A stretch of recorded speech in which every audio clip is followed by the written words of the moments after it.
Thank you. అందరికీ నమస్కారం. మరీ ముఖ్యంగా మా కుటుంబంలో ఎవరి ఈవెంట్, ఎవరి ఫంక్షన్ జరిగినా సరే అది తమ ఇంట్లో ఫంక్షన్ లాగా ఉరకలైతే ఉత్సాహంతో ముందుకు వస్తూ మమ్మల్ని ఉత్సాహపరిచేటటువంటి మా అభిమానులకు ఎప్పట్లాగానే శిరస్సు వచ్చి నమస్కరిస్తున్నాను. Thank you so much. ఎప్పటికప్పుడు మీరు చూపించే ఉత్సాహం మమ్మల్ని ముందుకు నడిపిస్తుంటుంది. ఆ రకంగా మరొక్కసారి ఇక్కడున్న ప్రతి అభిమానులకు, అలాగే టీవీల్లో వీక్షిస్తున్న ప్రతి అభిమానులకు హృదయపూర్వక నమస్కారాలు తెలియజేస్తున్నాను. నేను నాలుగైదు రోజుల క్రితం అమెరికాలో ఉన్నాను. అక్కడికి ఒక మెసేజ్ వచ్చింది వరుణ్ తేజ్ నుంచి. డాడీ నీతో ఏదో మాట్లాడాలి అని. సరే, అప్పట్లో డే అండ్ నైట్ రివర్స్ అవటం మూలంగా టైమింగ్స్ కుదరలేదు, మాట్లాడలేదు. జనరల్గా మాట్లాడాలి అని ఎప్పుడు మెసేజ్ పెట్టాడు. అనుకుంటే వచ్చేస్తాడు. నేను ఊళ్ళో లేను కాబట్టి తను రాలేకపోయాడు, మెసేజ్ పెట్టాడు. ఏమో పెద్ద అర్జెంట్ ఉంటే మళ్ళీ తనే మెసేజ్ పెడతాడు కదా అనుకున్నాను. సరే, 2 డేస్ బ్యాక్ వచ్చేసిన తర్వాత మళ్ళీ ఫోన్ చేసి రావాలంటే ఏమై ఉంటుందండి నాకు. ఎందుకంటే ఈ పిక్చర్ రిలీజ్ అవుతుంది, దీనికి ఒక ఈవెంట్ జరగబోతుంది అన్నది మైండ్లో లేక సరే రా అన్నాను. ఇలాగా మా ఫంక్షన్ జరుగుతుంది, ఈ సినిమాకి నువ్వు ముఖ్య అతిథిగా రావాలి. నాకు తెలుసు నిన్ను బయట వాళ్ళు పిలుస్తారు, నువ్వు వెళుతుంటావు, కొంచెం ఎంతో కొంత ఇబ్బంది ఉంటుంటుంది. అలాంటి ఇబ్బంది నీకు కలుగ చేయకూడదని చెప్పేసి ఎప్పుడు నేను అడగను. ఎప్పుడు ముఖం దాకా వచ్చావో, తర్వాత ఇంకో దానికి వచ్చావో లేదో, అంతేగాని మళ్ళీ నాన్న తర్వాత నువ్వు వస్తే బాగుంటుందని. ఎందుకంటే నీలాంటి వ్యక్తి, ఇంత గొప్ప హీరోస్, మన బార్డర్లో ఫైట్ చేసేటువంటి హీరోస్ మీద ఒక సినిమా చేస్తున్నప్పుడు దాని గురించి 10 మందికి తెలియజెప్పేలాగా, 10 మంది మోటివేట్ అయ్యేలాగా మీరు కనుక ఆ ఫంక్షన్లో పార్టిసిపేట్ చేస్తే ఆ యొక్క రీచ్ వేరు. రండి అని చెప్పేసి పిలిచిన వెంటనే ఇది గొప్ప అవకాశం నాకు. అది నేను రావడం వాళ్ళకి అవకాశం కాదు. ఇలాంటి గొప్ప సినిమా గురించి, ఇలాంటి గొప్ప హీరోల మీద తీసే సినిమా గురించి, మన బార్డర్లో ఉండే మన కోసం, మన రక్షణ కోసం, మన సరిహద్దులో ఫైట్ చేసేటటువంటి వారియర్స్ గురించి ఇలాంటి సినిమా తీసినప్పుడు దాని గురించి 4 మాటలు చెప్పడం అనేది నాకు దక్కినటువంటి గొప్ప అవకాశంగా నేను భావిస్తుంటాను. అలాగా ఈ ఫంక్షన్ రావడం అనేది నాకు నిజంగా చెప్తాను చాలా గర్వంగా ఉంది. సో ఇందులో ఉండే పాయింట్స్ ఏమిటి అన్నప్పుడు, నాకు ఎప్పుడైతే పుల్వామాలో జరిగినటువంటి ఈ టెర్రరిస్ట్ అటాక్ ఉంది, అది ఒక బ్లాస్ట్ అయ్యి 40 మంది సిఆర్పిఎఫ్ వాళ్ళు చనిపోవటం చూసాము. ఇందాక లాస్ట్లో నేను లాంచ్ చేసిన సాంగ్లో చూసినప్పుడు నాకు ఆ విజువల్సే కనిపించాయి. ఎంత హృదయ విదారకంగా ఉందంటే, సినిమాల్లో మనం కొంతవరకు చూపించగలం, నిజంగా నిజ జీవితంలో ఎంతమంది ఎంత హృదయ విదారకమైనటువంటి పరిస్థితి. అలాంటి ఫ్యామిలీస్కి, వాళ్ళకి ఆ చనిపోయిన వాళ్ళకి నివాళులు అర్పించేలాగా ఒక ప్రతీకారం తీర్చుకోవాలనే కక్షతోటి మన ఇండియన్ ఎయిర్ ఫోర్స్ చేసినటువంటి పెద్ద సాహసం, చేసిన యుద్ధమే ఈ cinema. If I'm right, I right? Yeah. So అది సరిగ్గా నేను అవును వరుణ్, నాకు అక్కడ ఒక్కసారి ఈ వ్యాలంటైన్స్ డే ఏంటి, ఏదైనా రొమాంటిక్ టచ్ ఉందా ఏంటి, ఇందులో ఏదైనా సినిమాని కమర్షియలైజ్ చేశారంటే లేదు. ఫిబ్రవరి 14th నాడు ఈ సర్జికల్ స్ట్రైక్ చోటు చేసుకుంది. కాబట్టి దానికి సినిమా పరంగా మేము పెట్టుకున్నటువంటి ఈ పేరు ఇది ఆపరేషన్ వ్యాలంటైన్స్ డే అని చెప్పేసి. వెరీ సెన్సిబుల్గా ఉంది, బాగుందని అన్నాను. ఆ తర్వాత ఈ సినిమా గురించి తను మాట్లాడుతూ, first of all Shakti Pratap Singh director. So అతను Rajasthan, you belong to Rajasthan? Yeah, he belong to Rajasthan. So అక్కడి నుంచి వచ్చేటువంటి యువకుడు, ఎంతో ఎంతూజియాస్టిక్ యువకుడు అనమాట. సో ఇక్కడ తెలుగులో అవకాశాలు బాగుంటుంది, కొత్త డైరెక్టర్స్ ఎంకరేజ్మెంట్ బాగుంటుందనే ఉద్దేశంతో ఇక్కడికి వచ్చాడా ఏమో తెలియదు. కానీ అతని గురించి నేను తెలుసుకున్నప్పుడు, అతను కేవలం ఒక కమర్షియల్ సినిమా చేసి కమర్షియల్ డైరెక్టర్గా పేరు ప్రఖ్యాలు సంపాదించేసుకుందాం, తెలుగులో డబ్బులు ఎక్కువ ఇస్తారు కాబట్టి ఇక్కడ ఉండిపోదాం, స్థిరపడిపోదాం అనే ఉద్దేశంతో రాలేదు.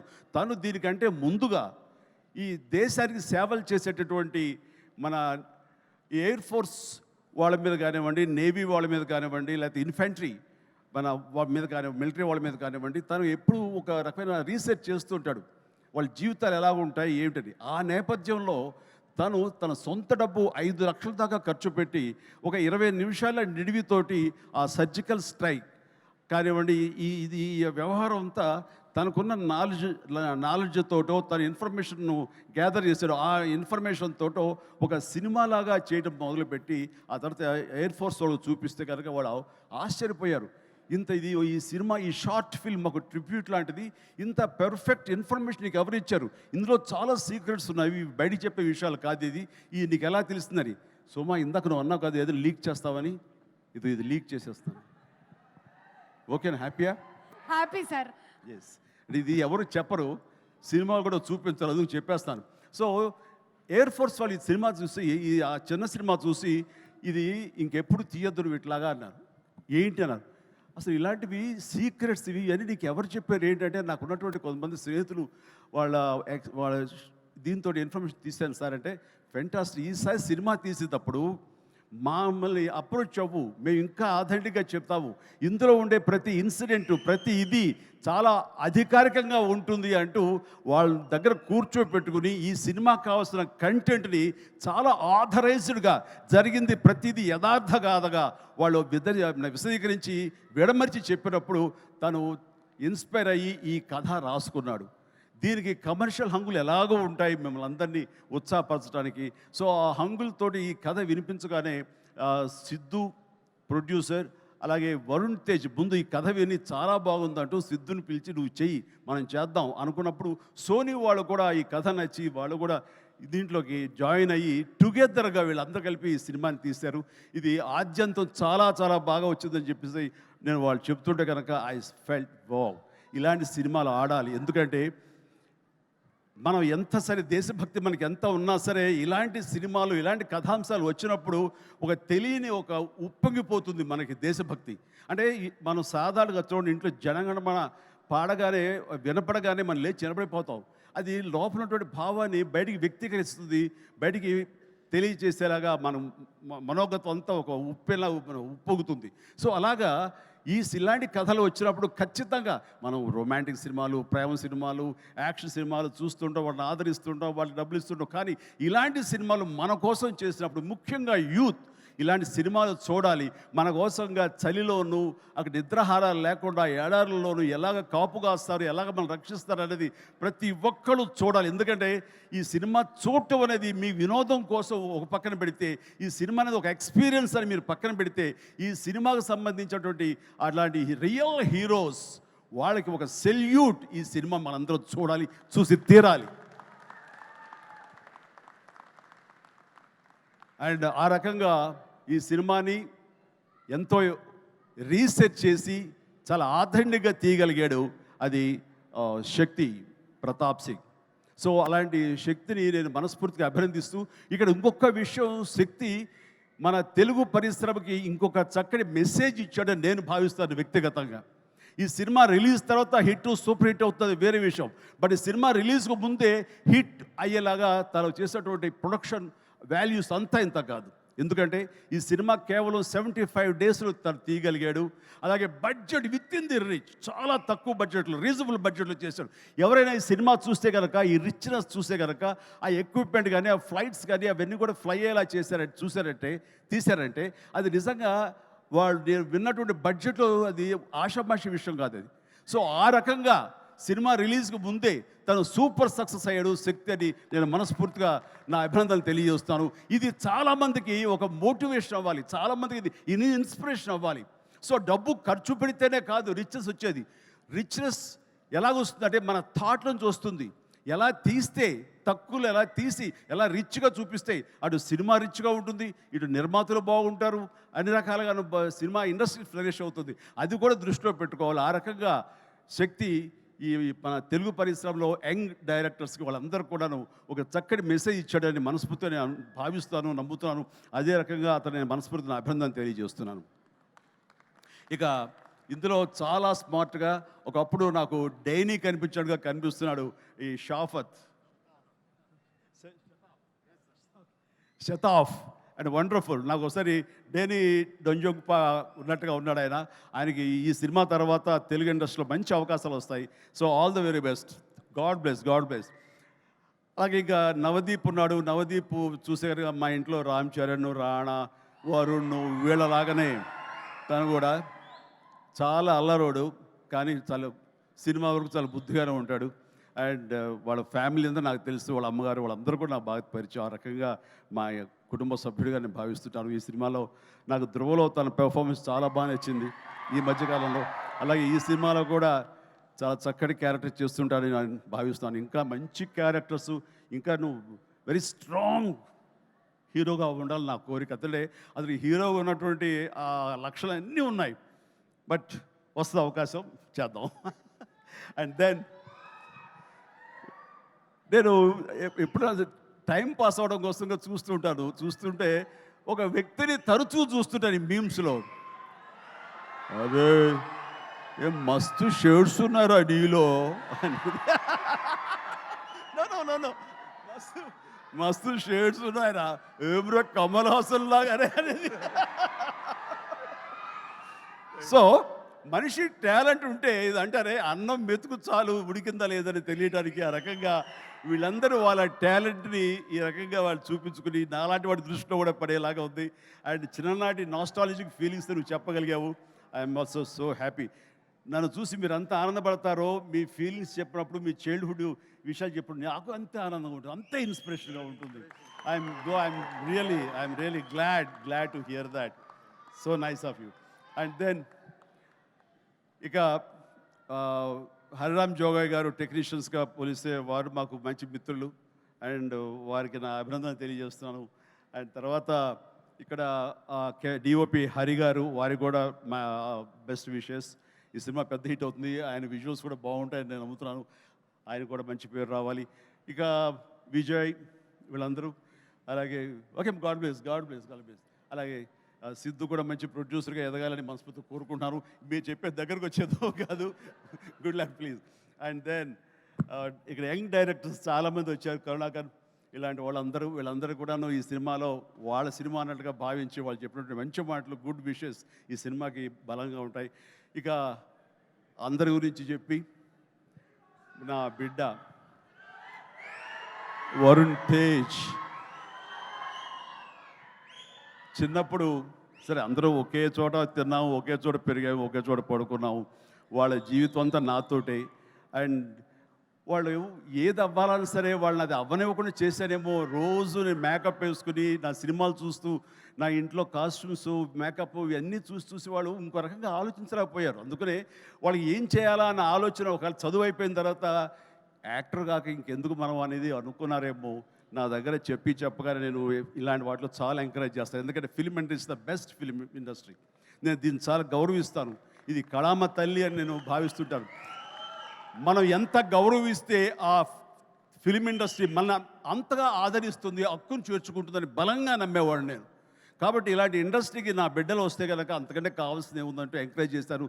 వచ్చిన దగ్గర నుంచి నన్ను ఇన్స్పిరేషన్గా తీసుకున్నాడా, ఇంకెవరిని తీసుకున్నాడో ఏమో, కానీ ఈ పరిశ్రమకు వచ్చిన తర్వాత నుంచి నన్ను ఫాలో అవటం లేదు ఎప్పుడు. అది గుడ్. నేను దాన్ని హర్షిస్తాను. తను ముందు నుంచి కూడా చేసిన ప్రతి సినిమా డిఫరెంట్ జోనర్. నాకు తెలిసి ఇలాంటి యంగ్స్టర్స్ ఎవరికి కూడా రాని అవకాశం, మా కుటుంబంలో ఉన్న ఇతర హీరోస్ కూడా రాని గొప్ప అవకాశం వరుణ్ తేజ్కి వచ్చింది. అది కేవలం అవకాశం రావడం కాదు, అవకాశం తను క్రియేట్ చేసుకున్నాడు, దాన్ని అందిపుచ్చుకున్నాడు, ప్రూవ్ చేసుకున్నాడు, మీ దీవెనలు పొందాడు. ఈ రోజున ఈ స్థాయిలో ఈ స్టేజ్ మీద ఇలా ఉన్నాడు. అంటే ఉదాహరణకి ఫస్ట్ ఫిలిం ముకుంద చూస్తే ఒక రూరల్ లవబుల్ బాయ్. ఆ తర్వాత కంచా, అసలు ఎప్పుడుదో 1947 ఆ టైంలో వరల్డ్ వార్ సెకండ్ టైంలో ఉన్నటువంటి ఒక సైనికుడు, మిలిటరీ సైనికుడుగా. ఆ తర్వాత ఒక హ్యోమగామిగా, ఆస్ట్రోనాట్గా. అలాగా ఇంకో సినిమా ఒక గద్దర్ గణేష్, అది నా చాలా ఫేవరెట్ గెటప్. అది చూస్తే కనుక పెర్ఫార్మెన్స్ అది చాలా డిఫరెంట్గా చేశాడు. నా ఫేవరెట్ ఫిల్మ్ అది వరుణ్లో. అండ్ తన స్టైలు, హెయిర్ స్టైల్ దగ్గర నుంచి నడక, ఆంగికం, గెస్టర్స్ ఇవన్నీ కూడా చాలా డిఫరెంట్గా ఉంటాయి. ఆ సినిమా కానివ్వండి. ఆ తర్వాత ఇక ఎన్ఆర్ఐ చేసినటువంటి ఫిదా కానివ్వండి, లేకపోతే లోకల్ సొఫిస్టికేటెడ్గా ఒక లవర్ బాయ్గా చేసిన వాళ్ళ బాబాయ్ ఇన్స్పిరేషన్ తోటి చేసిన తొలి ప్రేమ కానివ్వండి, అలాగే లేటెస్ట్ ఫిల్మ్స్ వరకు కూడాను ప్రతిదీ చాలా ప్లాన్డ్గా తను చేసుకుంటూ వచ్చాడు, సక్సెస్ఫుల్గా చేసుకుంటూ వచ్చాడు.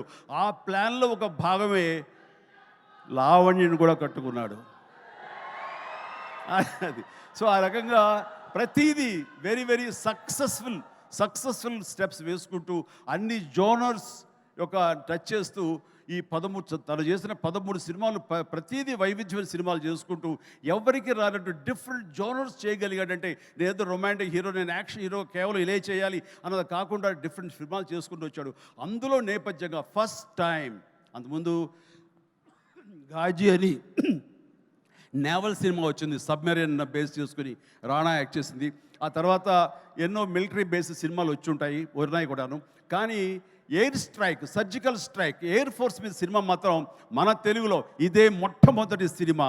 ఇలాంటి సినిమా రావడం అన్నది విజువల్ ఇంపాక్ట్ ఉంటుంది, మీ అందరికీ విజువల్ ఫీస్ట్. ఎందుకంటే ఈ మధ్యకాలంలో నేను లాస్ట్ ఇయర్ వెళ్ళినప్పుడు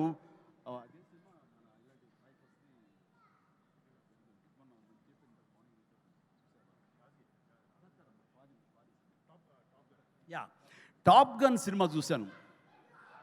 టాప్ గన్ సినిమా చూస్తే అది చూసే ఇంత బాగా మనం చేయగలమా, ఎంత బాగా చేశారు అండ్ అంటూ నేను చాలా ఆశ్చర్యపోయాను విజువల్స్కి. అది 1 year బ్యాక్ చూసిన సినిమా అది. ఈరోజు చూస్తే కనుక మనలో మన తెలుగు వాళ్ళు, మన వరుణ్ తేజ్, మన సిద్ధు, మన శక్తి వీళ్ళందరూ కలిపి అలాంటి సినిమాని ఇక్కడ ఈజీగా చేసి అవతల పడేశారంటే టాలెంట్ అనేది ఎవడబ్బా సొత్తు కాదు, మనం కూడా ఆ స్థాయిలో ఉన్నాము. ఆ స్థాయిలో ఉన్నావు అనేది మరొక్కసారి ఈ సినిమా ద్వారా నిరూపించబడుతుంది. ఇలాగే వండర్ఫుల్గా చేశారు వాళ్ళందరూ. అండ్ ఈ రోజున అలాంటి విజువల్స్ తోటి సినిమా చూడలేదు ఒక వండర్ఫుల్ ఒక ఎక్స్పీరియన్స్ ఇది నేను అనుకుంటున్నాను. ఆ ఎక్స్పీరియన్స్ ప్రతి వాళ్ళు అనుభవించాలి, ప్రతి వాళ్ళు చూసి తినాలి. అది నాకైతే మాత్రం March 1 ఎప్పుడు చేస్తుందా, ఎప్పుడు చూద్దామా అని అన్నీ కుదిరితే కనుక ముందు రోజు చూపిస్తానని భావిస్తాను నేను. ఓకే చూద్దాం. బట్ ఇలాగా ఈ సినిమాకి పనిచేసేటువంటి ప్రతి ఒక్కళ్ళు, అలాగే మ్యూజిక్ అవకాశం ఎంత ఉందో తెలియదు కానీ మంచి RR తోటి అద్భుతంగా చేయగలడు mayor, Vicky J mayor. And of course ప్రతి ఒక్కరికి ప్రతి టెక్నీషియన్స్కి నా హృదయపూర్వక అభినందన తెలియజేస్తూ ఈ సినిమా పెద్ద హిట్ అవుతుంది. ఈ సినిమాని హిట్ చేయటం అనేది తీయటం వరకు వాళ్ళ బాధ్యత. హిట్ చేసి ఆ రకంగా మన సైనికులకు నివాళులు ఇవ్వాల్సింది, ట్రిబ్యూట్ ఇవ్వాల్సినటువంటి బాధ్యత, వాళ్ళకి సెల్యూట్ చేసే బాధ్యత మనందరి మీద ఉంది. జై హింద్.